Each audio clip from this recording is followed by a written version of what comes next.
But for many companies, home is no longer the stock exchange. Over the years, more companies have been extracted from the public markets to the quieter but potentially more ruthless world of private equity.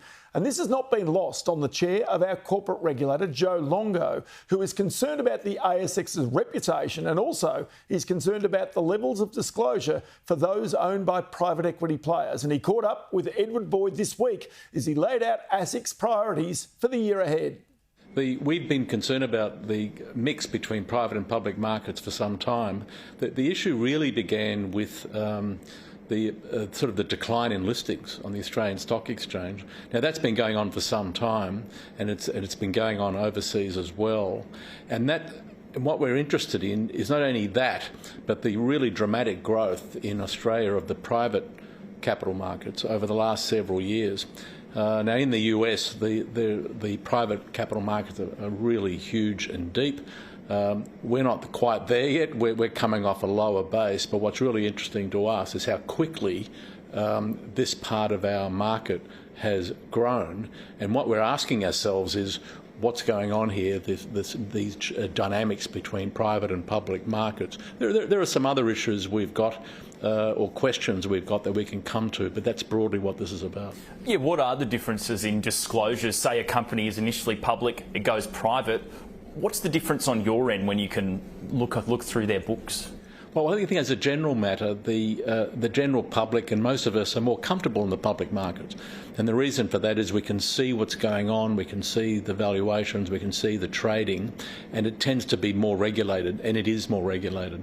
And so the question people are asking themselves is, well, is there, what's going on here? What's driving people, if that's what's going on, what's driving people from public to private? And what we're asking ourselves is, well, is there something about the way in which we regulate the public markets, or is there something about the ASX listing rules or some other thing that's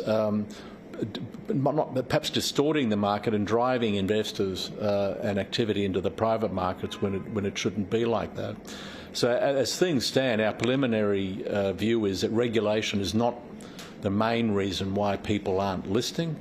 There are a range of factors at work, but our primary interest as the national markets regulator is to shine a light on what's going on in the private markets, because we don't normally take a lot of interest there, we don't have a lot of transparency there, and we've decided it's time to ask questions. Yeah, your report, it says the number of listed entities in Australia has fluctuated between 1,900 and 2,200 since 2007, but it says it's relatively high for this size of our economy. But it really feels like less and less companies are choosing to list on the ASX. And why do you think that is? Well, the question we've asked ourselves, and it's in the paper, is this a structural question or problem, or is it a cyclical problem? I think where we've landed for now is that we are worried about the vitality of the public markets, but we think it's too soon to say it's structural. We think it's more likely to be cyclical. We are seeing, even now in the last few months, a renewed interest in IPOs on the Australian Stock Exchange, and what this paper calls for, and what I've been talking about, is a call to ASX to be more proactive in this space and to spend some more time and resources looking at its own listing rules to see whether there's a potential issue there.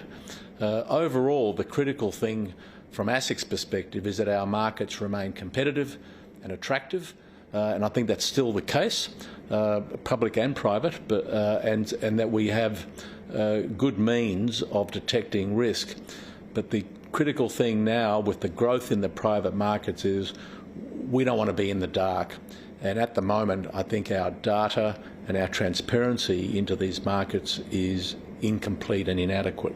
Do you think part of it as well is the ASX's reputation has taken a bit of a hit over the past 5 or 6 years due to its CHESS replacement project, that they've had serious issues with that? They've been reprimanded by ASIC, they've been reprimanded by the Reserve Bank. Do you think companies potentially looking to list go, you know what, I don't want to be involved with them? Well, ASX clearly are facing a range of issues and challenges. The way I would put it is perhaps those issues and challenges have distracted them from being more proactive with their listings function as a listings authority.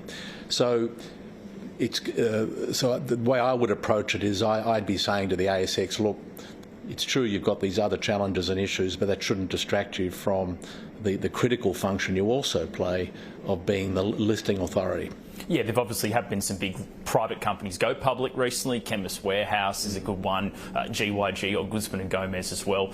From these people, it seems like money is a big motivator to go public. Well, in the end, investors will go where the greatest return is. Looking at some big private market deals, though, you've got the likes of AirTrunk recently, $24 billion, Sydney Airport almost $24 billion, Crown Resorts a couple of years ago about $9 billion, all these companies going private. So from your end, from a regulatory perspective, what happens when a big business like a listed company like Sydney Airport goes private? Well, these transactions are all fine as far as they go. The critical thing from my perspective is that our priority isn't to re-regulate the private markets. That's not what's going on here.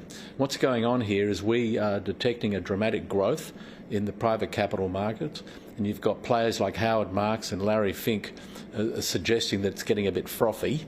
And so what we're asking ourselves is, do we really know enough about what's going on in the private capital markets to be reassured that our markets are working to best effect and operating in a way that is efficient, high standards of integrity, and that investors can be confident participating in. So that's the significant piece of work we're doing at the moment. The other factor, which we haven't really spent a lot of time on yet so far, is really understanding the role of superannuation in these market dynamics. So between a third and a quarter of the Australian Stock Exchange is actually superannuation money, and around a fifth, depending on which fund you look at, are investing in non-public assets. Like unlisted assets? Yeah, unlisted assets, either in Australia or offshore, which is fine. That's not the point of the paper, is not really to sort of question that investment decision. But really, it's a more subtle question, is to say, well, these are very significant flows. What impact is that having on our market dynamics? Yeah, and how much transparency is there in the private credit sector, which has grown fivefold to $3 billion? Yeah.